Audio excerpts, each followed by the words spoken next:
Vamos lá.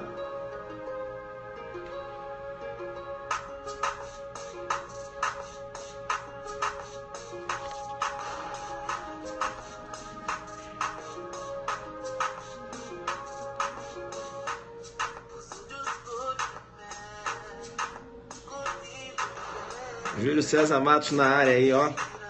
Vamos seguir. Júlio César Matos. É o cara do processo penal, hein? Você é Delta. Vocês estão esperando a aula, né?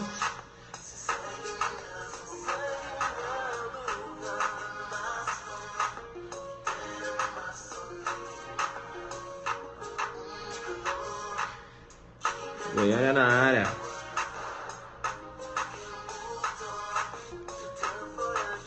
Maria da Penha, né?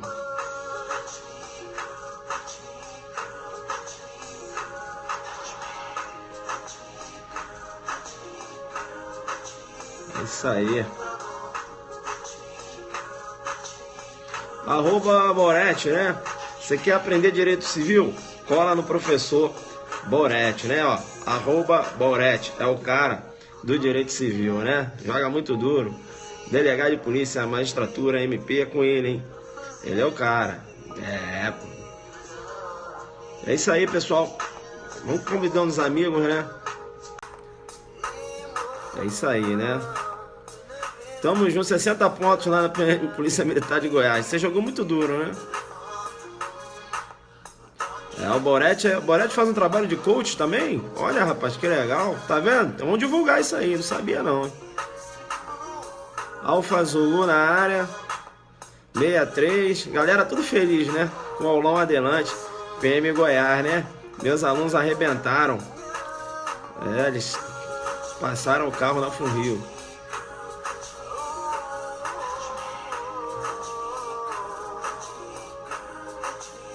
Joguei duro com o Zuc adelante Brasília. Valeu, irmão.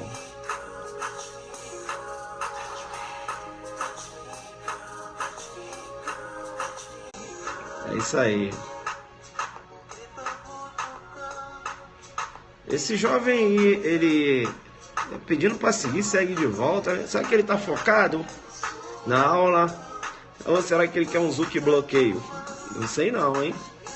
Parece que ele quer um Zuc bloqueio aí. Vamos ver se ele vai ficar comportado aí. Fala, me segue, sigo de volta. Não, segue a aula. Joga duro aqui. Ele tá querendo, hein? Vamos ver aí. Eu tô aqui só olhando. Tem que ficar comportado aqui na sala, né? Uma sala grande com mais de 1000 pessoas. Todo mundo comportadinho. É isso aí. Não, calma. Vamos dar uma oportunidade, né? Será que não é aluno? É isso aí. Arroba professor Montes, né? Prof. Montes. Daqui a gente vai direto para a live do professor Montes. Arroba Prof. Montes. Vai jogar duro lá no Crime Impossível. Bacana? É isso aí. Vamos começar, né? Vamos começar, né? É isso aí. Musiquinha que vocês já conhecem. Vocês já conhecem a musiquinha, né? Que eu começo a jogar duro, aí eu tenho que colocar a musiquinha. Vocês já conhecem já. Estava um pouco sumido, né? Por que eu estou sumido? Mas aparecendo hoje aqui, porque eu estava sumindo, que eu estou muito concentrado. Professor, mas você acabou de concentrar agora para o aulão PM Goiás. Disseram lá, né, que o aulão PM Goiás, lá o aulão adelante, ele não tomou nem conhecimento da Funrio, atropelou. Pessoal, foi nesse nível.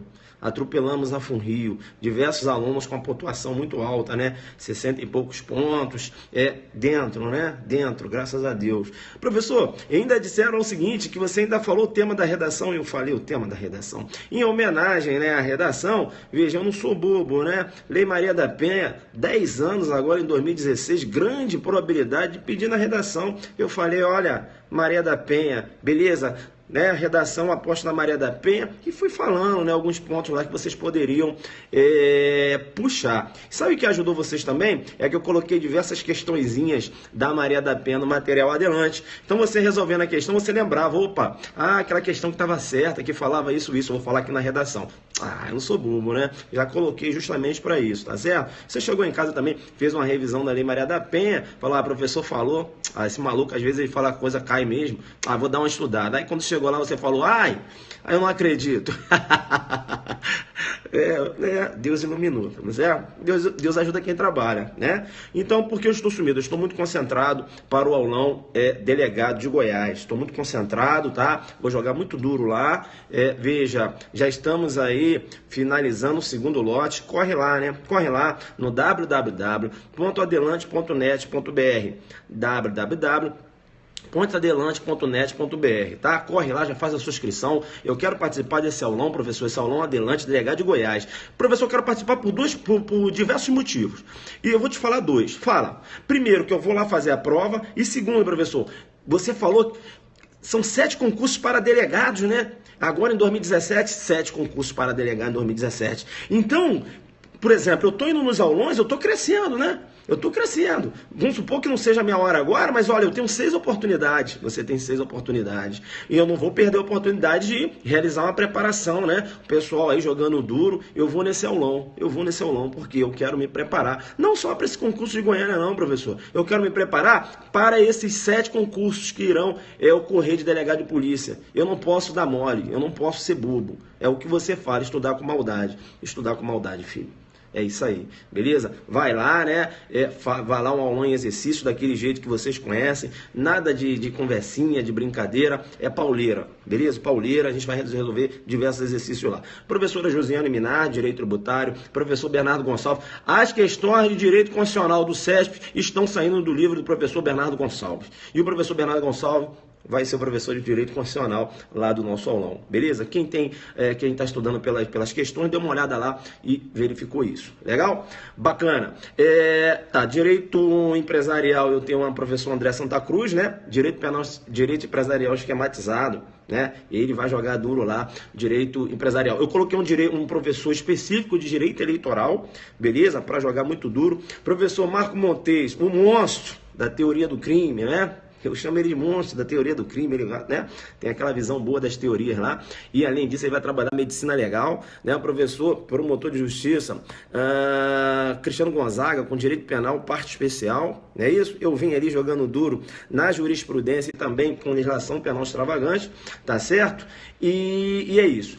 Professor, vai ter português? Não, português não, porque, veja, eu não vou deixar de colocar um eleitoral para colocar português, sabe por quê? Porque o Sérgio me pediu 9 questões de eleitoral. Eu não posso perder essas 9 questões, beleza? 9 itens na prova do Recife. Quem viu isso? Então, é tática, entenderam o que é tática? É tática, vou colocar um professor só de eleitoral. E tá pedindo eleitoral direto, entendeu? Então, né? Os alunos que não estudaram eleitoral, meus alunos irão acertar as questõezinhas de eleitoral, beleza? Vamos lá, então. Vamos começar, né? Vamos jogar logo duro. Então corre lá, tá? No www.adelante.net.br, nosso aulão Adelante, delegado de Goiás, corre lá, segundo lote. Veja, hoje eu vou dar uma passada boa aqui na Lei Maria da Penha. Por que eu vou dar uma passada boa aqui na Lei Maria da Penha? Eu vou dar uma passada boa porque vai ser uma lei que vai despencar nos concursos agora em 2017. Já está despencando em 2016. E ainda mais na área policial. Professor, mas por quê? Cara, direto a gente trabalha com a Lei Maria da Penha. Né? Eu vou te falar, não tem um plantão, né? Raramente eu passo um plantão batido sem fazer um flagrante relacionado à Lei Maria da Penha. Ontem mesmo, um filho, né, de 47 anos, filho X, veja, xingou, né, ofendendo a mãe Y. A mãe Y tem 78 anos, né? Ofendendo a mãe. E veja que ele quanto mais, né? Sempre, né? Ela passando por aquilo, ela não aguentou mais, foi na delegacia. Veja, eu perguntei, mas vem cá, ele te agrediu fisicamente? Não, doutor, não agrediu. Ele te ameaçou? Também não. Mas ele te ofendeu? Sim, me chamou de cafetina, rapariga. Eu falei, vou jogar duro. Aí eu chamei no Perceba e falei o seguinte, olha aí, eu tenho a violência moral, né? Não é isso? Veja aí, né? eu tenho injúria, né? Olha aí, chamando de cafetinho, né? Isso é complicado, né? Atribuir, né? Uma qualidade negativa, né? Chamei no Perceba e falei para mãe, veja, há aí uma situação de violência doméstica, né? E veja, há uma injúria, já que não há lesão corporal, perceba bem, a ação penal aí, veja, ela não é uma ação penal pública incondicionada, né? A injúria aí eu tenho uma ação penal privada. E a mãe foi lá e assinou o requerimento, né? Com triste, né? Mas ela assinou porque ela sabe que ele tinha que ter uma resposta, né? E aí eu chamei no Perceba e, professor, mas aí você não lavrou o termo circunstanciado? Não lavrei o termo circunstanciado. Professor, mas foi injúria, crime de menor potencial ofensivo. Sim, mas o artigo 41 da lei 11.340 afasta a 9.099. Aí o que ocorreu? Eu lavrei o auto de prisão em flagrante. Professor, tá. Aí você lavrou o auto de prisão em flagrante, uma situação de Maria da Penha, né? Filho versus mãe, bacana. Tá. Aí tem que ter o requerimento bacana. Mas você tomou alguma outra providência? Sim, eu tomei uma outra providência. Qual, professor? O delegado sempre tem que estar ligado. Qual a providência que o delegado deve tomar? Sempre quando ele for lavrar um flagrante. Verificar se o crime é afiançável. Beleza? Então, veja, o fato do crime ocorrer no âmbito doméstico, veja, não afasta a possibilidade lá da aplicabilidade do arbitramento da fiança, beleza? Então, veja, o crime ele entrava lá no bojo, né? Cuja pena não é superior a 4 anos, tá certo? Artigo 322 do Código de Processo Penal. Chamei no Perceba, arbitrei uma fiança, né? Arbitrei uma fiança, ele não pagou a fiança, né? E ficou preso.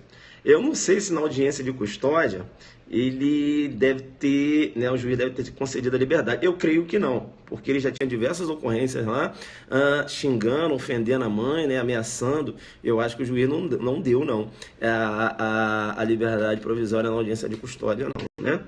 É chato, professor, o pessoal, né, falando com vocês aqui, a gente bate esse papo, né? Porque nessa vida de delegado de polícia, atividade policial, e eu já estou dando aula, né? Se ligou aí, que eu já chamei, não perceba, já joguei um caso concreto, sou a prova, apresentando um fato, o que o delegado deve fazer, se ligou? Você vivenciar isso, sabe? Porque você vê a mãe ali assinando um requerimento, a manifestação de vontade dela, veja, não é uma manifestação de vontade pura, eu diria. Por quê? Porque tem uma emoção ali, sabe?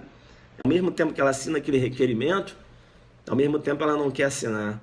Essa é a verdade, né? E você também não, aí tem que aguardar, né? E ela acaba assinando, mas ela vai com o coração partido, porque um filho é um filho.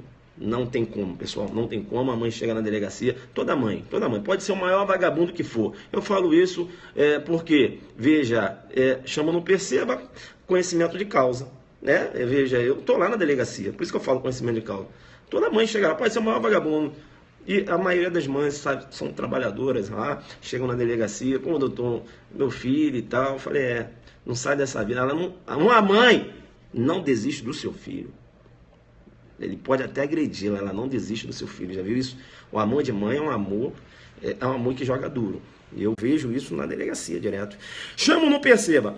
Perceba então que analisando o mapa da violência,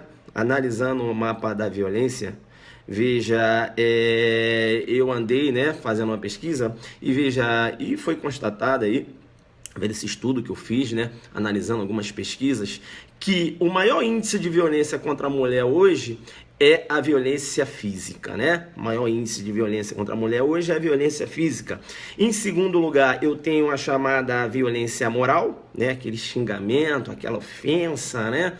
Veja, e em terceiro lugar, eu tenho a violência psicológica, né?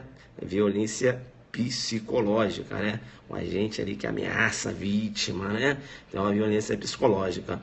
Legal. Veja que a Constituição Federal, ela, quando foi promulgada aí em 88, né? Veja, ela deu uma roupagem de igualdade, né, entre homens e mulheres. O artigo 226, parágrafo 8º lá da Constituição Federal, estabeleceu, né, uma igualdade em relação a direitos e obrigações na relação conjugal, não é isso? Na relação conjugal, entendendo aí que não há que se falar, veja, em hierarquia entre o homem e a mulher, né? O homem não é o senhor da mulher, né? Então, veja, homens e mulheres, né? Direitos iguais, relação conjugal, veja, direitos e obrigações são iguais, beleza? Chamou aí no princípio da igualdade. O próprio artigo 226, te chamo no perceba, ele já determinou o que eu chamo de comando constitucional. Né, comando constitucional dizendo o seguinte, olha, considerando, né, veja, o alto índice de violência contra a mulher, o legislador infraconstitucional, o legislador constituinte falando, né, o legislador infraconstitucional, dando comando, né, ele falou o seguinte, o legislador infraconstitucional, perceba, te chamo no perceba porque você deve elaborar uma lei que venha reprimir, né, veja, esse tipo de violência, né. Veja, em 88 você já tinha esse comando constitucional, no sentido de que o Estado deveria promover, né, melhor dizendo, deveria promover, isso que eu queria dizer, mecanismo para coibir esse tipo de violência. Beleza? Pois bem, legal. Veja que, muito embora você pudesse visualizar, né, esse comando constitucional lá no artigo 226, perceba bem, o couro continuava a comer. Como assim continuava a comer? A mulher continuava sendo vítima de violência doméstica por esses agressores covardes. Bacana? Até que chegou uma situação de que uma vítima, veja, chamada aí Maria da Penha Fernandes, né? Maria da Penha Fernandes. Veja que a Maria da Penha Fernandes, ela foi vítima de violência doméstica durante 20 anos. E o agressor tentou matá-la por 2 vezes. Na segunda vez, deixou a vítima tetraplégica. Eu te chamo, não perceba, porque, veja, e a vítima lutando para que esse agressor fosse punido. E a morosidade da justiça brasileira, né? E a morosidade da justiça brasileira.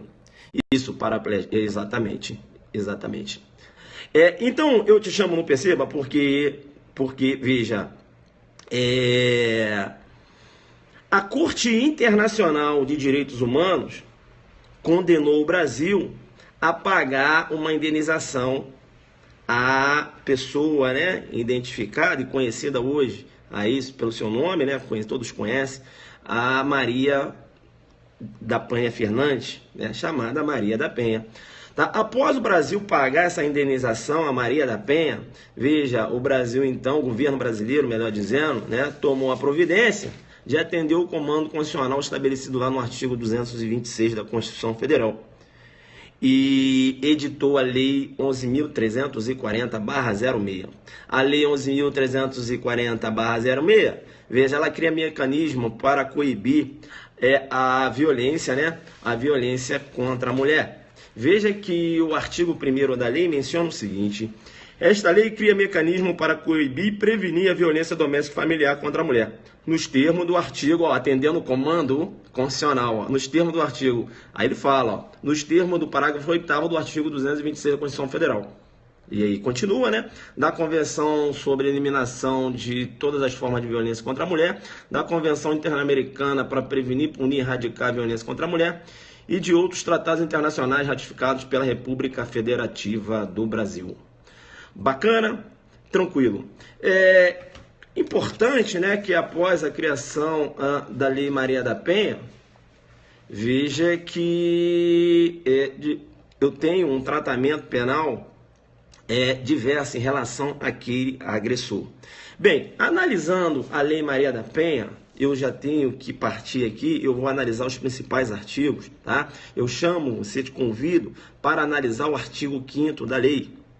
Veja que o artigo 5º da lei, perceba bem, menciona o seguinte: para efeito desta lei, ou seja, a Lei Maria da Penha, configura a violência doméstica e familiar contra a mulher qualquer ação ou omissão baseada no gênero, que lhe cause morte, lesão, sofrimento físico, sexual, psicológico, e dano moral ou patrimonial. Muito importante quando você fala do dano patrimonial, né? O dano patrimonial é uma forma de violência.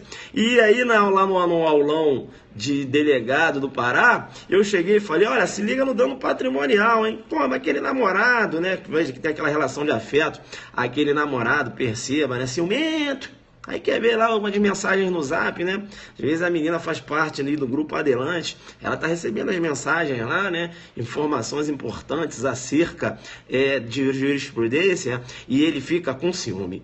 Ele fica com ciúme, chama no percebo o telefone, né? Pega o telefone da menina e joga no chão. Pá! Quebra o telefone. Veja que ele não agrediu, veja que ele não xingou, veja que ele não ameaçou, mas pegou um patrimônio, né, da namorada e jogou no chão, quebrou. Eu tenho um dano patrimonial, ou seja, uma forma de violência, uma forma em que configura a violência contra a mulher, beleza? Muito importante o dano patrimonial, e caiu lá no Pará, e assim eu até mencionava na aula. Isso, tá rindo, né? Tá rindo porque eu falei lá no Delta Pará, eu falei, ó, o cara vai pegar o telefone e vai jogar no chão.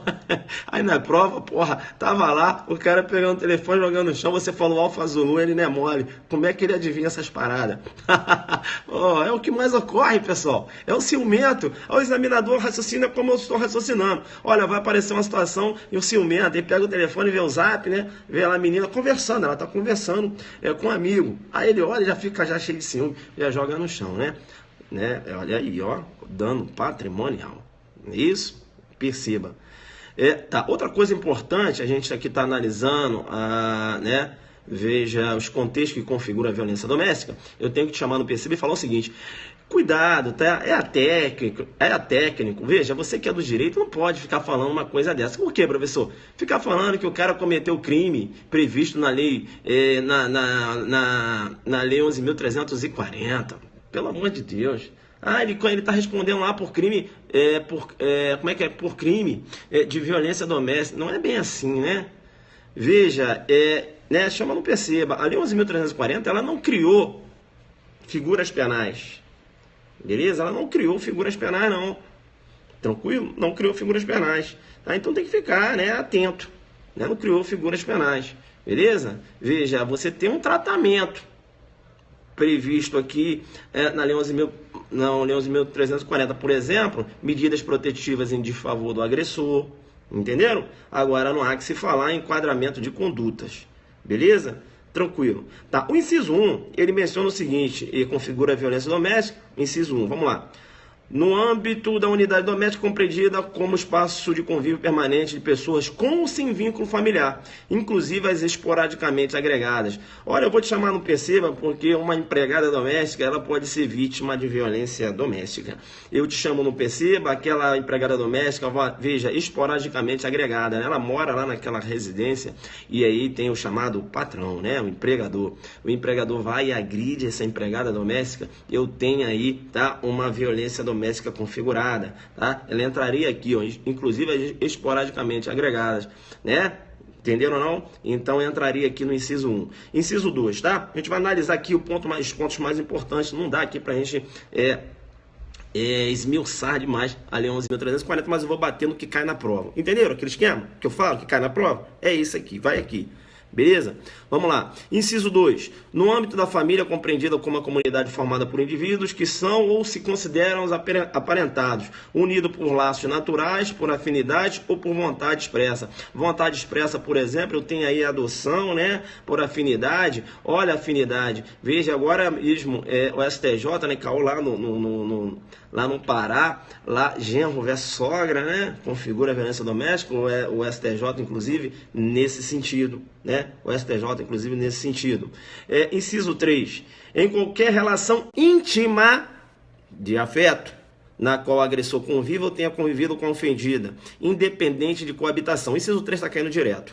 Então, veja, perceba bem, o Tício, né, era casado com a Mévia, separaram, veja, e o Tício não vive mais com a Mévia, mas veja, eles tiveram um relacionamento, né, conjugal, e aí eu tenho uma relação íntima de afeto, né, isso, casado, ex-namorados, e eu vou chamar a atenção depois por ficante, calma.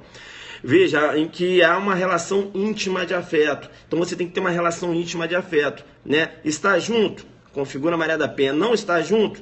Não tem mais afeto. Mas teve afeto? Teve. Conviveu? Configura. Bacana? Tá. E agora fica esperto. Namorados configura a violência doméstica? Namorados, sim.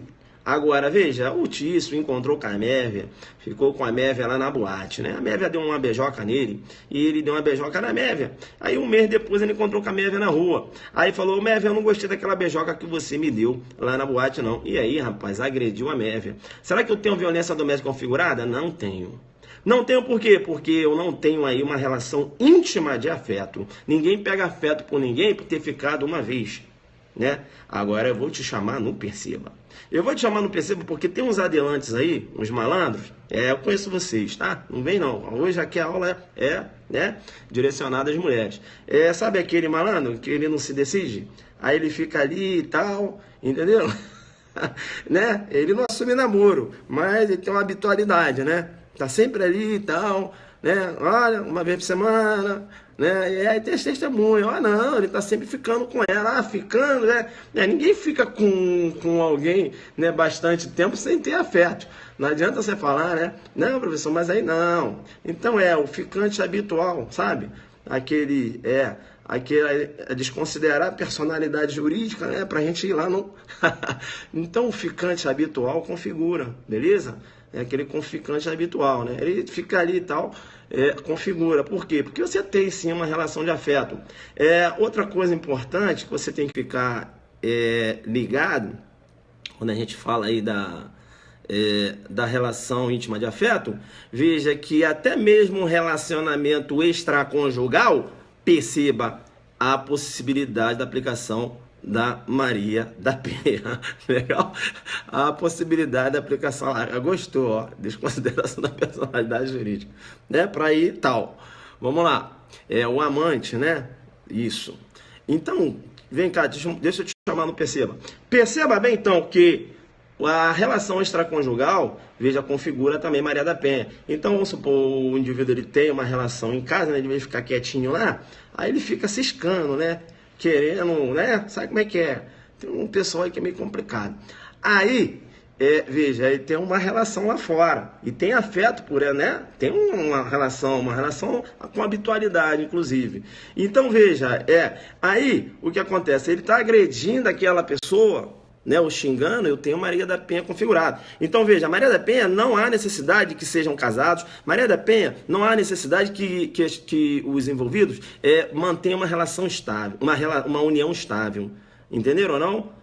Eu tenho que ter uma relação íntima de afeto. Pode ser uma relação, inclusive, extraconjugal. Beleza? Legal. O parágrafo único da lei menciona o seguinte: as relações pessoais enunciadas neste artigo independem de orientação sexual. Eu te chamo agora em duas correntes doutrinárias. Eu te chamo numa corrente doutrinária. Primeiro eu tenho que falar com você o seguinte: veja que é pacífico que a Lei Maria da Penha se aplica às relações homoafetivas. Legal? Bacana. Tá. Aí entra as correntes doutrinárias. Professor, mas as correntes doutrinárias entram na questão da relação homoafetiva? Não. As correntes doutrinárias vão discutir se na relação a relação homoafetiva, mas vai discutir se a vítima precisa ser necessariamente mulher. Aí eu tenho duas correntes. Eu tenho uma primeira corrente que eu vou chamar de corrente biológica. A corrente biológica, ela segue o seguinte, ela segue, né, a seguinte concepção. Vem cá. Aí entra a questão do transexual. Essa pessoa, ela realizou uma cirurgia, sim. Mas biologicamente, ela é homem ou é mulher? Biologicamente ela é mulher. Se biologicamente ela é mulher, aplica-se a Lei Maria da Penha. É a corrente que segue a concepção biológica. Eu tenho uma outra corrente que segue a concepção jurídica, entendendo que depende da condição jurídica da pessoa. Então, veja, realizou aí a cirurgia, não é isso? Veja que trocou o nome juridicamente a mulher. Então, essa corrente jurídica fala juridicamente é homem ou mulher? Juridicamente é mulher. Aplica-se a Lei Maria da Penha. Entenderam? Tá, qual corrente se adota? Pessoal, lá no Pará, a FUNCAB simplesmente adotou a corrente minoritária. A corrente minoritária é a corrente que segue a concepção jurídica, né? Veja que é majoritário isso, entendendo que aplica-se a Lei Maria da Penha às relações homoafetivas desde que a mulher seja vítima. Isso é majoritário, né? Mas lá deram uma invertida, enfim, entenderam, né, a possibilidade da aplicação da Lei Maria da Penha, a vítima sendo homem, né? Aí me parecia que era um transexual, né, que teria feito a cirurgia. Então aí, veja, prevaleceu a concepção jurídica. Juridicamente, homem é mulher, então aplica-se. Entenderam qual foi a discussão? Bacana. Tá. Bacana, bacana, bacana. Veja que quando a Lei Maria da Penha foi editada, veja o artigo 1º, né? Veja aqui, ó, atendendo a um comando constitucional, o artigo 1º dizendo que esta lei cria mecanismo para coibir e prevenir a violência doméstica e familiar contra a mulher. Ora, vem cá, vou te chamar no perceba porque é o seguinte, como assim uma lei específica para coibir violência contra a mulher? Se a própria Constituição agora, né, colocou, veja, em paridade, né, de direitos e obrigações, não é isso? Veja, homens e mulheres. Será que a Lei Maria da Penha não estaria dando um tratamento diferenciado à mulher? Ou seja, será que a Lei Maria da Penha não estaria aí ofendendo o princípio da igualdade? Te chamo, não perceba. Veja, essa questão chegou ao STF e através da ação declaratória de constitucionalidade número 19. E o STF, veja, por unanimidade, entendeu que o artigo 1º, o artigo 33, né, que fala lá faz referência ao 33, ele faz referência lá às medidas, aplicabilidade das medidas protetivas, né? O 33, só confirmar aqui que agora... não, melhor dizendo. O 33 fala na criação de juizados especiais, né? Lá destinados a processo de julgamento dos crimes cometidos no âmbito doméstico, né? Ele cria um juizado especial específico para esses casos aí, de Maria da Penha. Veja, e o 41, que afasta 9.099, quando você tem aí a mulher, você tem a ocorrência de uns crimes no âmbito doméstico, né? Olha, afasta 9.099. Se for homem, aplica 9.099. Se for mulher, afasta 9.099. Veja, todo um tratamento desigual, né? Então, o STF entendeu que o artigo 1º, o 33 e o 41 são constitucionais. São constitucionais por quê? Porque, perceba, chamou, né, no que eu vou chamar aí de ação afirmativa. A ação afirmativa, veja, ela, né, procura homenagear o que eu chamo de princípio, né, da igualdade, mas veja, o princípio da igualdade buscando a igualdade o quê? Material. Beleza? O princípio da igualdade, ele tem que homenagear a igualdade material. Não basta a igualdade formal, beleza? Não basta a igualdade formal. Homens e mulheres, né, são iguais perante a lei, mas veja, há que se verificar se materialmente você tem essa igualdade. É ou não é? Será que materialmente você tem essa igualdade? Né? Quem é mais vítima? Aí vai falar assim, mas vem cair um homem que é vítima de violência doméstica no âmbito familiar. E tem, né? Veja, aí diz o seguinte, o STF, veja, a regra é que a mulher que é vítima e não o homem. Beleza? Você tem homens que são vítimas de violência doméstica, que a mulher vai lá e bate no cara? Tem. Mas não é a regra. A regra é que a mulher, né, que figura como vítima quando ocorre a violência doméstica no âmbito familiar. E por isso, buscando a igualdade material, a lei os dispositivos, né, e aí a lei por si só é constitucional. Tá certo? Esse tratamento diferenciado, veja, homenageia o princípio da igualdade, né? Veja, sob o prisma material. Beleza? Tranquilo, tranquilo, tranquilo. Bacana, bacana, bacana. Então, eu coloquei lá, né, você já verificou que não há necessidade da coabitação, né? Então, o irmão que não mora mais com uma irmã, esse irmão agride a irmã, eu tenho a Maria da Penha configurado. Beleza? Configurado. Legal. É muito interessante quando você trata de um ato infracional, né? Veja, no âmbito doméstico. E, rapaz, eu te chamo, não perceba, porque, veja, como funciona isso? Será que um juiz, quando você comunica, e as medidas protetivas, né, em desfavor do agressor, daquele menor, será que essas medidas podem ser deferidas por qualquer juiz?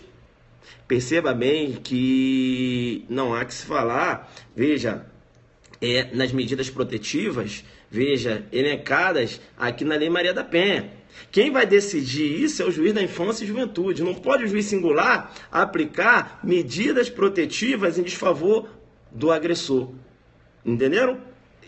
Quem vai aplicar essas medidas é o juiz da infância e juventude. Ou melhor, o juiz da infância e juventude vai tomar providências. Não necessariamente essas que estejam aqui elencadas na Lei Maria da Penha. Beleza? Tranquilo? Né? Colocou lá enteado também, né? Aquele enteado que bate, né? Joga duro. Bacana. Legal. Tá. O artigo importante ainda na lei é o artigo 7º. Com o artigo 7º, ele trata lá das formas de violência contra a mulher. Eu tenho a violência física, né? Entendida com conduta que ofenda a sua integridade ou saúde corporal. Veja que aqui na violência física, eu ainda tenho a contravenção de vias de fato. Muito embora o artigo 41 faça referência aos crimes, o entendimento hoje, tanto em sede de STF e STJ, que inclui-se também aí as contravenções penais, beleza? As contravenções penais também, quando ocorridas no âmbito doméstico, veja, não há possibilidade da aplicabilidade da Lei 9.099. Então isso quer dizer o seguinte, professor, se o cara, por exemplo, ele deu um tapa na esposa, sim, professor, mas não ficou lesão, isso, eu tenho uma via de fato. Apresentou na delegacia, sim. Esse cara é preso em flagrante? Sim. Vai ser preso em flagrante por ter cometido uma contravenção penal? Sim. Entenderam ou não? Mas não seria uma 9.099? Não. Por quê? A fato de ser 9.099, você vai verificar que eu posso ter uma prisão em flagrante pelo simples fato do esposo ou do namorado empurrar a namorada. Entendeu? Você que foi empurrada hoje, você pode ir lá na delegacia, jogar duro, os policiais vão lá, prende, o delegado vai, tum! Né? Então, entenderam? Tá, deu um empurrãozinho, não tem lesão não, filho. Não empurrou, via de fato. Né? Toma aí então, né? Né? Tem que jogar duro. Entendeu? Prisão, cadeia. Professor, mas e aí? Se você prender na contravenção de via de fato, tem um outro procedimento que o delegado tem que fazer? O que eu falei para você? Toda vez que o delegado lavrar um flagrante, ele tem que atentar por um segundo procedimento. Beleza? Qual, professor? Ele tem que atentar se é possível fiança. Aí vai ter fiança. Contravenção penal. É isso? Legal, legal. Então, vamos lá. O artigo 7º, ele fala então da violência. Aí o inciso 1 eu já analisei, perceba. E agora tem o inciso 2. No inciso 2, ele fala aqui, né, a violência psicológica, entendida qualquer conduta que lhe cause dano emocional, diminuição da autoestima, ou lhe prejudique, perturbe o pleno desenvolvimento, ou que vise degradar ou controlar suas ações, comportamento, crença, decisões, mediante ameaça, constrangimento, humilhação, manipulação, isolamento, vigilância constante. Aí, ó, perseguição quanto mais. Já viu aquela parada? A mulher não quer mais o cara, mas ele fica perseguindo, né? Ele fica perseguindo, fica mandando mensagem, mas ela não te quer mais. Não, mas eu não vou viver sem ela. Parceiro, aprende a administrar o luto, né? Tem diversas mulheres no mundo. Ela não é a única. Você tem que aprender, né? Você não pode deixar. A mulher não quer mais você. Mas você não pode parar seus estudos por isso. Né? Não quer? Tudo bem, filho. Eu vou continuar jogando duro aqui com o Zu. O que você vai fazer? Eu vou continuar jogando duro, estudando aqui e tal. Você não me quer mais, beleza. Eu vou continuar aqui. Nada de perseguir. Porque, veja, essa perseguição, veja, você pode responder lá na perturbação da tranquilidade. Não é isso? E aí, olha, é uma forma de violência. Né? Seria o quê? Uma violência psicológica. É o cara que fica ali, sabe? Ela não te quer mais e o cara tá lá igual um bobão, se humilhando. Tem que se humilhar, não. E outra coisa também, nada de vingancinha. O que é vingancinha? A mulher não quer mais, ela tá com outro namorado e o cara já sai mergulhando em outro relacionamento. Pra dizer que eu também tenho uma... Não, filho. Né? Concentra, fica tranquilo. Na hora vai aparecer alguém legal para você. Então o que você vai fazer? Né? Vai joga duro, vai estudar, né? Vai ficar tranquilo. Nada, que você vai tirar a sua concentração dos estudos, né? Para ficar de guerra. Aí vai ficar, aí publica um Instagram aqui, aí ela bota um bombadão lá, aí você, né? Aí, porra, aí... entendeu? Deixa, né? Vamos seguir. A mesma coisa o homem, né? Mesma coisa a mulher. O cara não quer mais, deixa ele, né? Aí colocou lá uma bombadona, aí você fica aqui, né? Professor, agora eu tô aqui um pouquinho acima do peso e tal, que eu tô estudando, mas deixa eu passar. Isso, vai passar, você vai ficar tranquilo. Vamos concentrar no estudo. Hoje, você tem que concentrar no estudo, beleza? Vamos lá, então. Tá, bacana. Olha só, se liga no que eu vou falar agora. Há uma pegadinha tremenda quando eu trato da violência psicológica. Sabe o que o examinador vai fazer contigo? Ele vai fazer o seguinte com você. Olha só o que ele vai fazer o seguinte. Ele vai jogar uma questão que, segundo a lei, configura a violência psicológica, e ele vai chamar de violência moral. Ele vai chamar de violência moral. Aí ele vai falar assim, ó, constitui violência moral, né? Constitui violência moral no âmbito doméstico. Aí ele vai falar lá, ó, uma conduta que venha a causar humilhação ou constrangimento da vítima. Aí você vai falar assim, porque xinga, né? Um xingamento, veja, provoca, né? Uma humilhação, um constrangimento. Tá certo, você vai levar no meio da cabeça. Você vai levar no meio da cabeça. Por quê? Coloca um alfa-zulu aí. Ele vai tentar armar aqui pra mim. O pessoal até né? Um xingamento causa uma humilhação. Concordo com você. Mas vou chamar no perceba. Por que eu vou chamar no perceba? Porque é a letra da lei, filho. Não adianta entrar com... Não adianta. Entendeu? Para a lei, xingamento, por exemplo, injúria, a injúria, a calúnia, a difamação, constitui uma forma de violência, sim, mas é violência moral. Quando ele falar de humilhação, constrangimento, a violência é psicológica, segundo a lei. Entenderam ou não? Bacana? Então, cuidado, né? Coloca aí um alfa-zulu e fala, cuidado. O examinador vai tentar armar uma pegadinha da violência psicológica versus a violência moral. E eu tenho que saber o que é uma coisa e o que é outra coisa, segundo a lei. Muito embora, quando eu vejo quem foi xingado, tem uma... é humilhado. Entenderam? Tá vendo como você começa a aprender a estudar com maldade? Vendo como eu tenho maldade para estudar? Eu não caio nessas paradas. É por isso eu formei em 2002, em 2004 estava passando para delegado, porque eu estudava com maldade. Eu fazia aqui, ó, aí, ó. Acho que eu tô aqui, papapá, tá tudo aqui, né? Papapá, minhas setinhas, né? E eu vou aqui, né? Papapá, mas tá aqui, ó, tudo estudado. É isso? Vem comigo. Bacana. A violência sexual, claro que aqui tem outras formas de violência psicológica, né? Isso aí depois você vai mergulhar. Não dá aqui pra gente mergulhar muito. Mas vem aqui que eu só anotar os pontos importantes. Quando eu falo violência sexual, muito importante. Veja que hoje, há muito tempo atrás, veja, o homem, né? Ele tinha o direito ao sexo. Sabia disso? Fazendo parte aí, né? Do débito conjugal. Não é isso? Veja, então, perceba, por o fato dele ser casado, veja, a mulher tinha que ter uma relação sexual com ele. Então, você não tinha como verificar, materializar um delito contra a dignidade sexual quando casados. Entendeu, não? Então, vamos supor, se ela não, hoje ela não tá querendo e tal... E aí ele forçava, né? Porque ele é nervoso, ele é ele é danado. E aí ele forçava a relação, entenderam?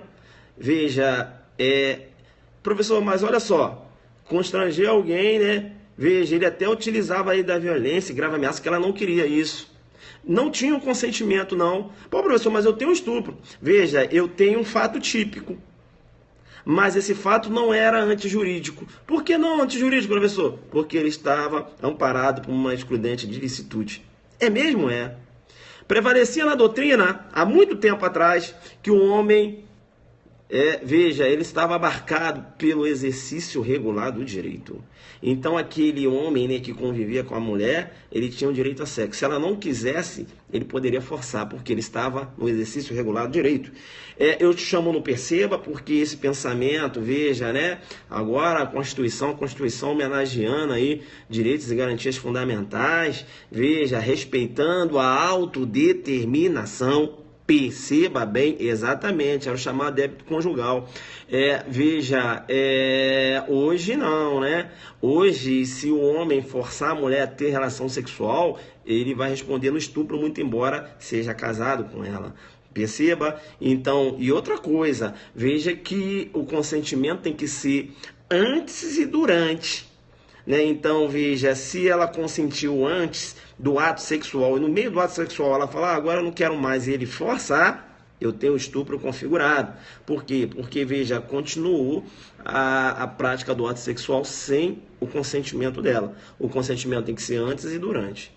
Beleza? Mesmo casado com mesmo que o casal tenha aí, viva junto, né? Sejam casados ou vivam em uma união estável, veja, se ele força, não é só, né? Aí, tequinismo, né? Não é só a conjunção carnal, né? Pênis, vagina, não, né? Outro ato libidinoso. Até mesmo de forçar um beijo, quero te beijar, não quero olho, mas né? Veja, o beijo lascivo, ou ele força, né? Vai, tira a roupa, tudo bem, mas tira a roupa, deixa eu te ver, né? Se eu te ver pelado, isso vai, veja, vai saciar minha lascívia. Veja, eu tenho estupro configurado, porque hoje o STJ, inclusive, entendendo que a contemplação lascívia configura o estupro. Não é isso? Joguei duro? Bacana, então. Então, é muito esperto, né, em relação a isso. Um ponto também importante, veja, a mulher ela quer usar, né, um método contraceptivo e ele impede também uma forma de violência sexual, não é isso? Forçar o aborto, né? Fora que, claro, vai responder lá pelo crime, beleza? Mas veja, é uma forma de violência sexual também. Então, essas formas de violência sexual você tem que estar ligado, que é aquela letrinha da lei, beleza? Para você não dar uma escorregada aqui. A violência patrimonial, eu tinha falado, né? Olha, por exemplo, o Tício não está mais com a Mévia, tá certo? Eles namoraram durante muito tempo, bem, separaram. E a Mévia, jogando duro, trabalhando, comprou o celular dela. Isso, entendeu? E aí o Tício falou, não vai ficar mais comigo, dá esse celular aqui, subtraiu, vou ficar para mim.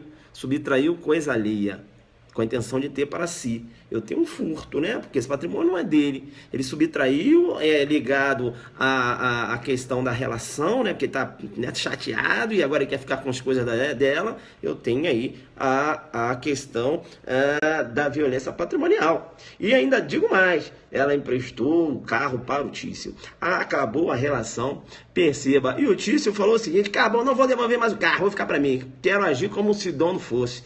Gostei desse carro. Apropriação indébita, né? Eu tenho aí uma violência patrimonial também, beleza? Afetando o patrimônio. Beleza? Tranquilo. Te chamo no Perceba agora para ir para o artigo 10.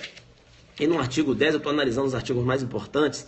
No artigo 10 eu vou chamar no Perceba porque, veja, é ligado à figura do delegado de polícia.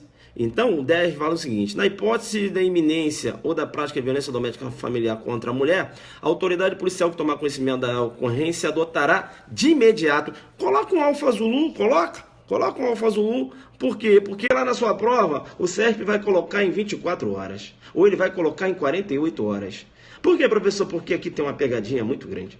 Qual é a pegadinha? A pegadinha é que as medidas protetivas, o delegado deve remeter no prazo de 48 horas. Agora, as providências elencadas na lei que o delegado deve adotar, as providências devem ser tomadas de imediato.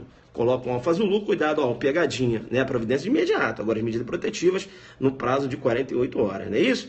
Vem, chama aqui no Perceba. Sim, o parágrafo único do artigo 10 fala o seguinte, professor, você falou que não ia dar aula de Maria da Penha, mas isso é uma aula, vamos embora. O parágrafo único do artigo 10 fala o seguinte, aplica-se o disposto no caput deste artigo ao descumprimento da medida protetiva de urgência deferida.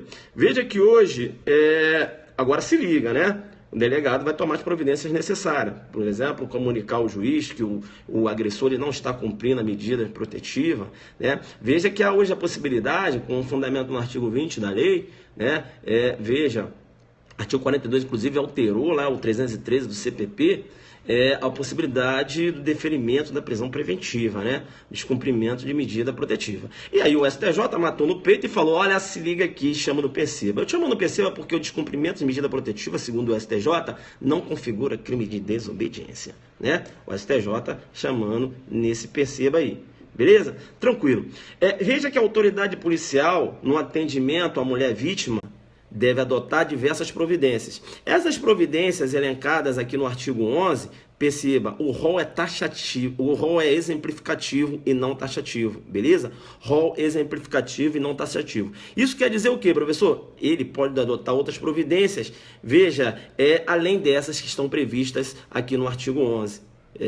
Beleza? Tranquilo? O artigo 11 fala o seguinte, no atendimento à mulher em situação de violência doméstica familiar, a autoridade policial deverá, entre outras providências. Coloca aí, filho. Coloca aí o Alfa Zulu. Coloca o Alfa Zulu no 11. Por quê? Coloca o Alfa Zulu no 11. Olha só, tá vendo como você está aprendendo a estudar? Colocando o Alfa Zulu. Coloca o Alfa Zulu no 11, onde está dizendo deverá, que o CERP vai colocar sempre que possível. Sempre que ali não fala isso, ele fala deverá. Obrigatoriedade. É isso? Sempre que possível, não. Obrigatoriedade. Deverá, entre outras providências. né? Colocou aqui. Na letra da lei não está assim, o professor está aqui, ele deverá. Entendeu? Colocou lá, dá uma pegadinha, você tem que chamar aqui, ficar esperto. Inciso 1. Garantir a proteção policial quando necessário, comunicando de imediato ao Ministério Público e ao Poder Judiciário. Então, proteção policial, né? SA, por exemplo, o cara está ameaçando a vítima, né? Veja, e há necessidade de uma proteção policial, a gente vai fazer aquela proteção policial e encaminhar logo, comunicar, melhor dizendo, ao Ministério Público e ao Poder Judiciário, né? E além disso aqui, claro, remeter lá as medidas protetivas para o deferimento das medidas protetivas. Veja, agora muito interessante, veja que por força do artigo 12, parágrafo 1º da lei, não é o delegado que pede as medidas protetivas não, pelo amor de Deus. O delegado não tem legitimidade para pedir medidas protetivas. Professor, como não? Não, filho. Quem tem legitimidade é a parte, o delegado remete. Entendeu? Não é o delegado que pede, não. O delegado de polícia peça a medida protetiva. Não. A vítima que vai pedir, o delegado que vai remeter. Coloca o Fazulu nessa também, porque essa foi boa. E eu pensei que fosse o delegado que pedia, não, o delegado remete, né? Você vai verificar lá, né, que o delegado ele deve remeter, não é isso? Bacana. Vem então. Encaminhar o ofendido ao hospital, ao posto de saúde, ao Instituto Médico Legal. Então a vítima chegou na delegacia, há necessidade, por exemplo, da realização de um exame de corpo de delito, a viatura vai levar essa vítima até o hospital. Beleza? Aí vem a pegadinha. Lá no inciso 4, sim. Ali quando ela quer falar se necessário, ela fala. Aí lá no inciso 4, veja, o inciso 3 ele fala em relação a fornecer transporte para a ofendida, né? Aquilo que eu falei. Vai lá na casa da vítima, vai transportar a vítima para a vítima tirar seus pertences e tal, fazer a proteção. O maluco não chega lá, né? Aí já vai a viatura, ele já vê já o rotolite lá. Epa, não vou não, que o jogo tá duro. Vou ficar aqui, porque a polícia lá, não vou não. Aí o inciso 4 ele fala o seguinte: se necessário acompanhar a ofendida para assegurar a retirada de seus pertences do local da ocorrência ou do domicílio familiar. Né? Se necessário, ou seja, esse acompanhamento à casa da ofendida, veja, para retirar seus pertences vai ocorrer se necessário. Também não fala que seria obrigatório, né? Ali fala se necessário. Para cima. O inciso 5 fala lá que ele também deve informar as vítimas de direitos a elas conferidos nessa lei e os serviços disponíveis. Então a vítima chegou lá, delegado, o que aconteceu? Não, eu quero registrar a ocorrência, meu marido me bateu. Olha, a gente tem aqui, você vai registrar a ocorrência policial, tá? Tem a Lei Maria da Penha, a Lei Maria da Penha. Veja, ela inclusive está fazendo 10 anos agora. Aí tem o Zuc falou que ia cair na redação, até caiu agora, sabe? Tô te falando isso, que deve ser ter um filho estudando para as carreiras policiais. É interessante que você venha a registrar a ocorrência policial, né? E tem a Lei Maria da Penha, que pode levar você lá, que pode, né, possibilitar as medidas protetivas. Você sabia? Delegado, o que é isso? Não, a Lei Maria da Penha, eu vou te falar aqui, ó, as medidas protetivas que existem. Ó, essa aqui, ó, ficar o agressor afastado, né? O juiz pode, com base lá no artigo 20, no artigo 22, medida protetiva em desfavor do agressor, para ele ficar afastado. Você quer essa? Quero essa, sim. Aí o delegado vai só, né? Assina aí, ela assina, entendeu? Aí vai informar os direitos que ela tem em relação à Lei Maria da Penha. Você pode ser conduzido a casa-abrigo, não é isso? Então, veja, é o que informa aqui o inciso 5. Bem, nessa pegada que a gente vai fazer o nosso aulão Adelante Delegado de Goiás, né? Últimas vagas no segundo lote, no site www.adelante.net.br www.adelante.net.br, né? O nosso aulão para delegado de Goiás. Tá caindo aqui nos artigos, tá se ligando que eu só tô nos artigos onde o delegado, né? Tô falando autoridade policial, né? A gente veio aqui, tá entrando na pedra de toque trabalhando. Né, falei aqui, né, como o delegado se porta em face da Lei Maria da Penha, já comecei a dar julgados aqui, falei do STJ, nesse padrão que a gente vai trabalhar lá, beleza? Site www.adelante.net.br o nosso aulão de véspera para delegado de polícia lá do estado de Goiás. Você tem que jogar duro, corre lá e faça a sua inscrição. Tranquilo? Faça a sua inscrição. Veja, ainda é importante o artigo 12, para quem faz delegado de polícia e está estudando a Lei Maria da Penha. O artigo 12, ele fala em relação às providências ainda, né, não só do artigo 11, do artigo 12 também. Veja o seguinte: em todos os casos de violência doméstica familiar contra a mulher, feito o registro de ocorrência, deverá a autoridade policial adotar de imediato os seguintes procedimentos, sempre daqueles previstos no Código de Processo Penal. Ou seja, além de ouvir a ofendida lavrar o boletim de ocorrência, tomar representação a termo ser apresentada, né, quando for um crime de ação penal pública condicionada, veja, o delegado ele deve o quê? Instaurar um inquérito policial, né, já que tem uma condição de procedibilidade, por exemplo, beleza? Tem uma condição de procedibilidade, por exemplo. O delegado deve colher as provas que servirem para o esclarecimento do fato e suas circunstâncias. O Tício, perceba, ele agrediu a Mévia. Tu acredita que ele pegou um cinto, tirou um cinto lá e deu na Mévia? E aquele cinto foi deixado lá no local onde ocorreu o fato. O delegado deve recolher aquele cinto, apreender, né? Veja, um instrumento utilizado para praticar lesões, né? É aqui. Aí vem a pegadinha de prova. Coloca o Alfa Zulu aí. Coloca o Alfa Zulu, porque aqui ele brinca com você. Aí ele fala, ó, remeter, qual o prazo para remessa dos autos apartados em medida protetiva? Ele fala, remeter no prazo de 48 horas e coloca lá imediatamente e você cai. Entenderam? Aí, ó, por quê? Vai estar na tua cabeça, caramba, é medida protetiva, caramba, deve ser imediato. Porque a vítima está precisando, aí você cai. Porque ele fala, ó, remeter no prazo de 48 horas, expediente apartado ao juiz com pedido da ofendida para concessão de medidas protetivas. Veja, 48 horas do delegado remete, 48 horas tem o juiz para decidir. Aqui, o SESP arma uma pegadinha e coloca aqui 24 horas, coloca imediatamente, você, certo. Ganhou na cabeça, perdeu mais uma pro SESP. Agora, se você é Alfa Zulu, vai falar, porra, eu tô vendo o Zuc falando aqui, a medida autos apartada aqui, ó, 24 horas não, é 48. Eu lembro de uma live que ele falou isso, aquele doido. Entenderam ou não? Bacana. É importante ainda determinar que se proceda o exame de corpo de delito, né? A vítima está dizendo que foi lesionada, então para o delegado perceba aquela prova material, vai encaminhar a vítima para fazer o exame.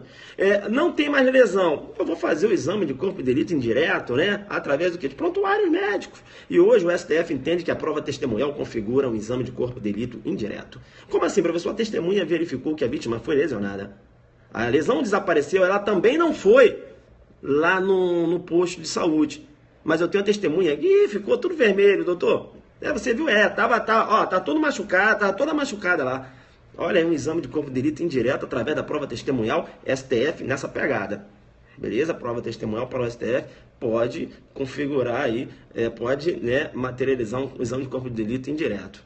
Beleza? Tranquilo. Essa caiu? Ah lá, caiu, né? Ah, mas caiu aonde? Na PM Goiás? Joga aqui pro Zuc. Eu falei isso aí no aulão. Rapaz, nem vi essa prova ainda no aulão. Vão cá comigo então. Bacana. Ouvir o agressor e as testemunhas. Professor, mas como assim? Tem que ouvir o agressor? Tem que ouvir, pessoal. Porque olha só, existe o que eu chamo também da síndrome da mulher de Potifar. Pode ocorrer a síndrome da mulher de Potifar, né? Não vou contar aqui a história, mas você vai jogar lá no YouTube e vai jogar Zuc, síndrome da mulher de Potifar. Síndrome da mulher de Potifar, você vai ver o que vem a ser a síndrome da mulher de Potifar. Aquela mulher que é rejeitada, ela chega na delegacia, conta um monte de mentira, sobretudo de crimes ligados, né, à órbita sexual. Fala que o Tício forçou ela a ter sexo, quando o Tício nada fez, né? Legal? Ela, né, veja, a materialismo que a gente chama de síndrome da mulher de Potifar, né? José do Egito, a mulher de Potifar, acusando José de ter forçado com ela sexo. José não fez nada disso. A mulher que cria aquela, né, todo aquele, imputando, né? Veja, imputando um fato que ela sabe, inclusive, que é um fato, falso, né? Tem a calúnia aí, veja, né, materializada. Bacana? Então o delegado tem que ouvir o agressor. Até para o delegado ter ciência né? O delegado tem que ser imparcial, né? A mulher apareceu lá toda machucada, que vai sair prendendo o cara. Vem cá, e você? Aí o delegado vai ouvir o cara tá todo embriagado, aí vai pegar a ficha e fala coisa com coisa, né? Claro que ele bateu nela, né? E outra coisa que eu tenho que falar para vocês, difícil para a gente como delegado de polícia, nessa questão das lesões corporais, até crimes sexuais, porque são crimes que são praticados às escuras, entenderam? Como assim às escuras? Porra, você não tem testemunha, cara. A mulher chega lá toda machucada e fala que é o cara fala que não.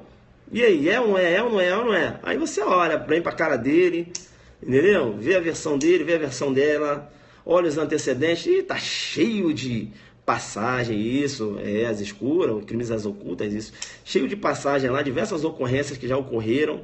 É claro que ele bateu, né? E toma ali um flagrante. Por quê, professor? Mas você não tem prova? Eu tenho provas, veja, não tenho provas concretas, mas eu tenho provas indiciárias.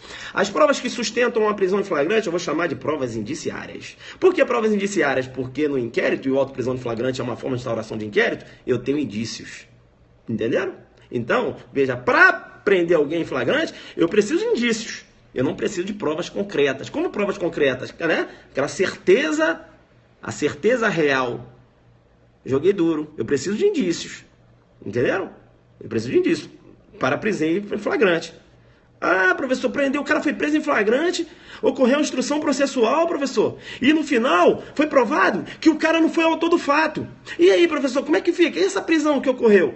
A prisão é legal. Por quê? Porque as provas para sustentar uma prisão em flagrante são provas indiciárias. Uma prova para sustentar uma condenação são provas, né? Veja, eu busco lá a verdade real. Provas concretas. Eu não posso condenar ninguém com base em provas indiciárias. Joguei duro? Vem. Agora eu posso prender? Posso. Né? Posso. Inclusive, e aí, olha que bonito. As prisões cautelares são baseadas com provas indiciárias. E a prisão em flagrante é uma forma de prisão cautelar. Joga duro, vem comigo. Vem comigo então. Bacana. O professor já está acabando? Já estamos acabando já. Tá? Outro ponto importante também é em relação à remessa do inquérito policial. O delegado vai remeter o inquérito policial no prazo legal, previsto na lei. É isso? Indiciado solto, 10 dias ou 30 dias, indiciado preso, 10 dias, ou 30 dias solto, né? É o que menciona o dispositivo legal aqui. Bem, veja que o pedido da ofendida será tomado a termo pela autoridade policial, ela vai ter que falar, né, a qualificação da ofendida e do agressor deve constar, tá, nesse pedido, nome, idade, dependente, descrever o fato, como ocorreu, beleza? E o delegado vai anexar lá no boletim de ocorrência. Bem, eu vou pular agora lá para o artigo 16, porque o artigo 16 cai direto. O artigo 16, ele trata da possibilidade da retratação. Se liga na jurisprudência que eu vou te passar agora. Isso, preso 10 dias, 30 dias solto. Eu falei isso, falei. Veja, no artigo 16, né, essa é a regra geral, né, pessoal? Estamos aí tratando de regra geral. O artigo 16 fala o seguinte: nas ações penais públicas condicionadas à representação da ofendida, de que trata esta lei, ou seja, uma ameaça, né? Só será admitida a renúncia à representação perante o juiz em audiência especialmente designada com tal finalidade, antes do recebimento da denúncia e ouvido o Ministério Público. Coloca um alfazulu no 16. Coloca. Tu vai colocar um alfazulu no 16 porque aqui é retratação. A retratação do 16 da Lei Maria da Penha, ela ocorre antes, deve ocorrer antes do recebimento da denúncia. Aí você vai colocar um alfazulu, e vai falar, essa o Zuc me deu. Por que ele te deu? Porque eu tenho a retratação lá do artigo 25 do Código de Processo Penal. Lá no artigo 25, a retratação lá do artigo 25, tá certo? Ela ocorre até o oferecimento da denúncia. Então aqui é até o recebimento e lá é até o oferecimento. Coloca um alfazulu e fala, aqui não, CESP. Aqui não, aqui, né? Aí você, porra, eu sei que é retratação, mas a retratação antes do oferecimento, aqui tá recebimento, tá errado. Vai ganhar no meio da cabeça. Por quê? O artigo 16, a retratação é antes do recebimento. E lá no 25, até o oferecimento. Entenderam ou não? Então, cuidado, né? Isso, coloca aí, colocar o alfazulu, né? Que é para lembrar, que ele vai falar, não, essa aqui é o Zuc que deu. Beleza. Vem cá, olha só o que eu vou chamar, jurisprudência. Jurisprudência. Não peguei. Artigo 25 do CPP. Retratação até o oferecimento da denúncia. Artigo 16 da Lei Maria da Penha. Retratação até o recebimento da denúncia. Existe uma diferença, né, entre oferecimento e recebimento. Bacana? Legal. Olha só o que eu vou falar agora. Se liga no que eu vou falar. Se liga no que eu vou falar. Eu vou te chamar no Perceba. Tá? A gente tem que fechar aqui, porque a gente vai lá assistir a live do professor @Montes. @Prof. Montes, né? Crime impossível, vai jogar duro. Eu vou te chamar no Perceba. Por que eu vou te chamar no Perceba?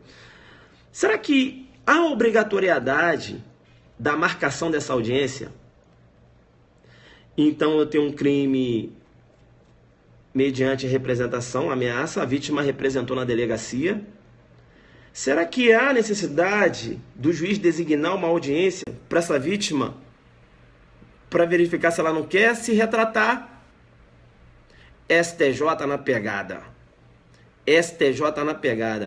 STJ diz o seguinte: olha, não há necessidade da designação da audiência. A designação da audiência não constitui condição de procedibilidade para a propositura da ação penal. Não há, se a vítima representou, o juiz não tem que designar uma audiência para essa vítima perguntar se ela quer retratar ou não.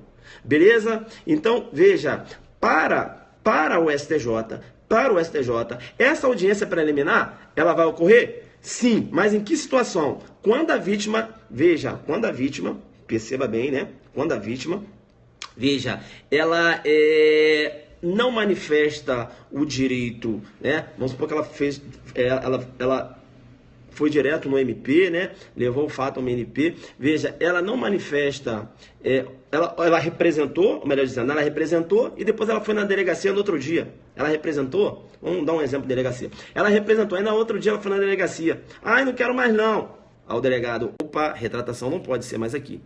Ah, mas eu quero retratar, mas ele é bonzinho, era só para dar um aperto nele. Ao delegado, opa, quem aperta é cinto. Aqui a gente aplica a lei.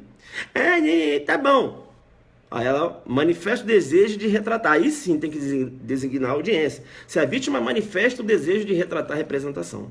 Entendeu? Se a vítima não manifestar, o juiz não é obrigado, o juiz não pode, para falar a verdade, o juiz não pode designar essa audiência. Beleza? Tranquilo? Então, cuidar, STJ nessa pegada aí, tá? Então, o que pode cair na sua prova? Veja, a audiência preliminar do artigo 16 ocorrerá somente após a manifestação concreta da vítima, de forma expressa ou tácita, antes do recebimento da denúncia. A Tícia representou em relação ao delito de ameaça, o MEV, bacana. O MEV foi solto, o MEV foi preso, o MEV foi solto, audiência custódia. Rapaz, 2 dias depois, rapaz, então fazer um mozinho. Então você fazendo um mozinho lá. Momô. Tá aí, né? Voltou pro malandro, tá lá andando, né? Então, veja, a manifestação tácita de que ela não quer o prosseguimento. Entendeu? Momozinho, tá lá na casa do cara de novo, falou que ia matar, mas já voltou, tá lá. Aí, é uma manifestação tácita. Aí o juiz, sim, vai designar uma audiência para ela formalizar essa retratação. Entenderam? Bacana. Tá. O 17, ele veda, o 17 é importante, porque ele veda a aplicação, nos casos de violência doméstica e familiar contra a mulher, das penas cesta básica e outras prestações pecuniárias, bem como a substituição da pena, que implica pagamento isolado de multa, né? A gente vai até verificar lá, quando você trata lá aqui da Lei Maria da Penha, né? A impossibilidade da suspensão, você também tem a impossibilidade, a própria súmula 536 trata isso, né? A impossibilidade da suspensão condicional do processo de transação penal. Quando você navega na órbita dos crimes em que há um envolvimento de violência doméstica, né? Reforçando o que menciona aqui o artigo 17. Beleza? Tá. O artigo 20 é aquele artigo que eu falei para vocês. Muito se discutiu acerca dessa prisão, né? O artigo 20 determinando prisão preventiva, né? Dizendo ali que pode ser concedida prisão preventiva. Mas veja, deferir prisão preventiva, mas eu tenho 42. Já mencionando, alterando o 313, né, como uma forma, a prisão preventiva como uma forma de forçar, né, o agente a cumprir aquela medida protetiva.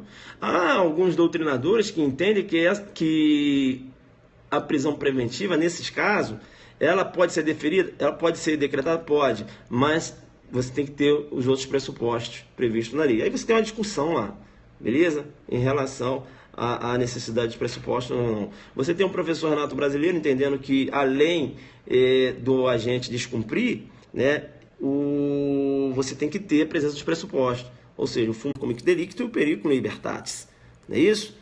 Para que seja decretada a prisão. Aí você tem uma discussão. Bem, fechando então aqui a Lei Maria da Penha, né? Claro, longe de querer dar uma aula de Maria da Penha, mas, né, abordando os pontos importantes. Eu tenho um artigo 41, o artigo 41 ele fala aos crimes praticados na violência doméstica contra a mulher, independente da pena prevista, não se aplica a Lei 9.099. Não só nos crimes, como também nas contravenções penais.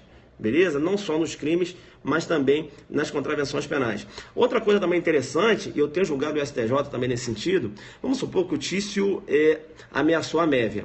Aí a Mévia foi na delegacia, registrou ocorrência. A ameaça é um crime de ação penal pública condicionada à representação, mas a Mévia não representou formalmente. Será que o delegado pode instaurar inquérito policial? E será que o Ministério Público depois ele pode propor ação penal só com registro da ocorrência? Perceba bem que a representação ela não tem aquela roupagem da formalidade. O delegado pode sim instaurar um inquérito policial, porque a pessoa, quando ela registra a ocorrência policial, veja, para o STJ, ela manifesta a vontade de ter aquele, né, de desencadeamento daquele procedimento. Então, se ela registrou a ocorrência policial, mas não representou formalmente, mas registrou, sim, é uma forma de manifestação de vontade. A representação não requer uma formalidade. Entenderam ou não? Então, simples registro de ocorrência policial, quando a ação penal for pública condicionada à representação, muito embora a vítima não tenha assinado a representação de forma formalizada, enseja a possibilidade da instauração do inquérito policial. Beleza? Então, o STJ, dentro dessa pegada, tá? HC 101.742 DF. E ele fala o seguinte, ó. A representação, quando possível, aí vai exemplo desde a ameaça, para o início da persecução penal, independe de qualquer formalidade, bastando a manifestação de vontade da vítima. A vítima registra a ocorrência policial, ela está demonstrando manifestação de vontade. Bacana? Tranquilo, tranquilo, tranquilo. As medidas protetivas lá do artigo 22, tá?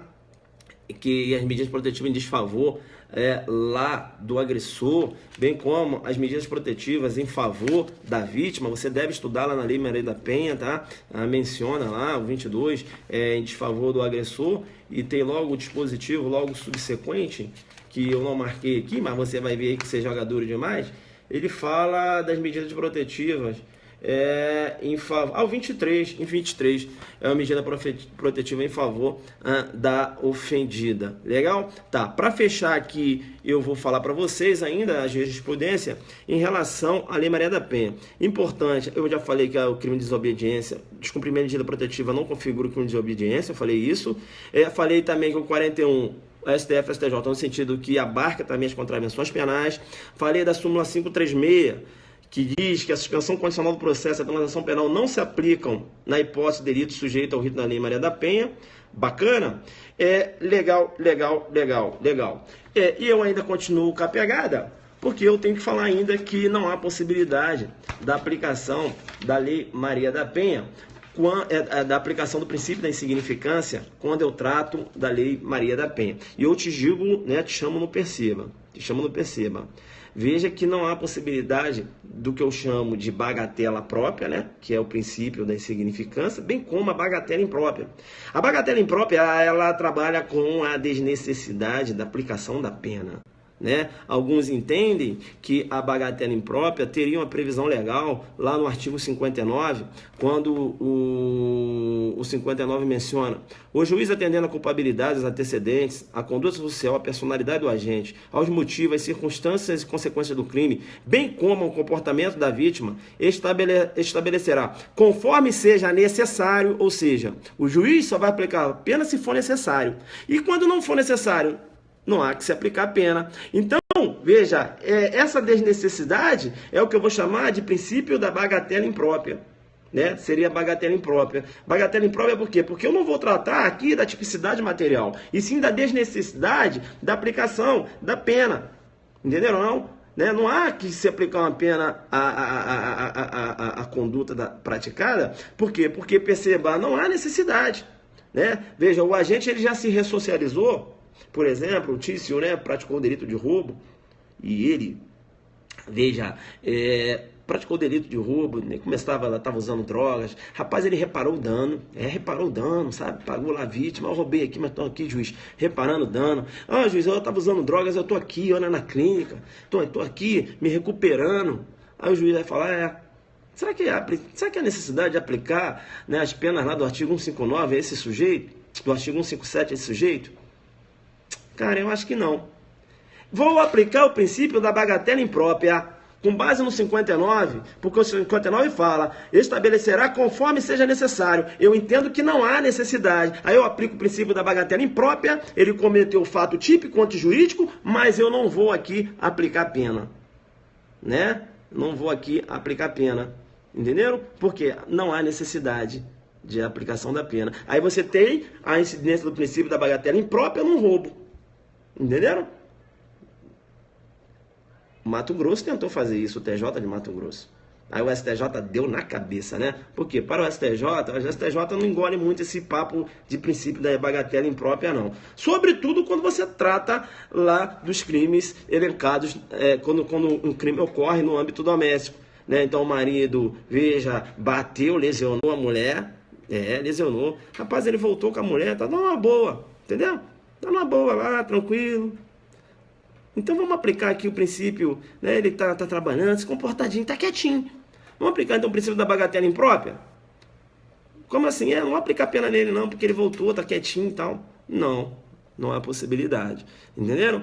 Então, não pode fazer confusão com a bagatela própria com a bagatela imprópria. A bagatela própria vai atuar lá na tipicidade material, né? Que também não é possível na Lei Maria da Penha. Como assim, professor? O Tício, ele deu deu um consinto, sabe?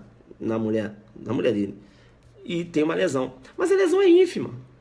Mas é lesão, professor. Não é via de fato, não. Não é via de fato, não. Porque aparece a lesão, mas não é uma coisa grande, não. Então vamos aplicar o princípio da bagatela imprópria? Da bagatela própria? Porque é insignificante a lesão. Aí eu vou tirar a tipicidade material, ele não vai responder para lesão corporal, entendeu? É possível aplicar a aplicabilidade do princípio da insignificância na lesão corporal? Sim. Desde que essa lesão não venha ocorrer no âmbito doméstico, joguei duro com você. Para fechar agora de vez, né, para eu poder ir embora, eu vou falar para você aqui os casos em que configura a Maria da Penha. Vamos lá? Fechamento. Configura a Maria da Penha. Filha versus mãe, pai versus mãe, irmão versus irmã, depois pega na retransmissão, tem que fechar. Genro versus sogra, companheiro da mãe versus enteada, tia versus sobrinha, ex-namorado versus ex-namorada, desde que tenha tido aí uma relação estável, né? Namorado, não é isso? Bacana? Pessoal, joguei muito duro, né? Agora todo mundo correndo para a live do professor @Montes, tá? Isso aqui é pegadão do Aulão Adelante, delegado de Goiás. Foi porrada, não é isso? É nesse padrão, eu não entro aqui para brincar. Valeu. Cansei.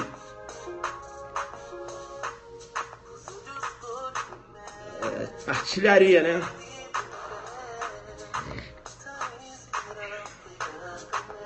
Pega esses casos do STJ depois na retransmissão, tá? Filha versus mãe, pai versus mãe, irmão versus irmã, genro versus sogra. Genro versus sogra eu odeio Caulã no Pará, né? Companheiro da mãe versus enteada, tia versus sobrinha, ex-namorado versus ex-namorada, desde que tenha tido uma relação estável. Valeu! Todo mundo correndo lá para a live do professor @Montes.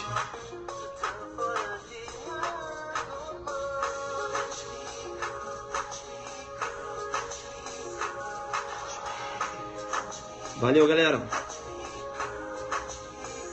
Cansei, né? Essa foi puxada.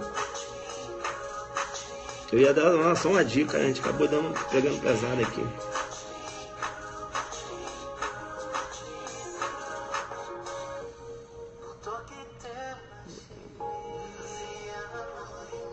Valeu. Vambora. Vamos lá para a live do professor agora. Aulão Adelante, delegado de Goiás, hein? A pegada é essa. Bagatela própria, imprópria, explico logo, jogo duro. Explico a diferença de uma para outra rápido. Depois eu vou explicar. Vou fazer um azul que didático da própria para imprópria, beleza? Mas aqui eu só dei uma... Tchau. Sou Adelante focado, jogando como? Sempre muito duro. Tchau.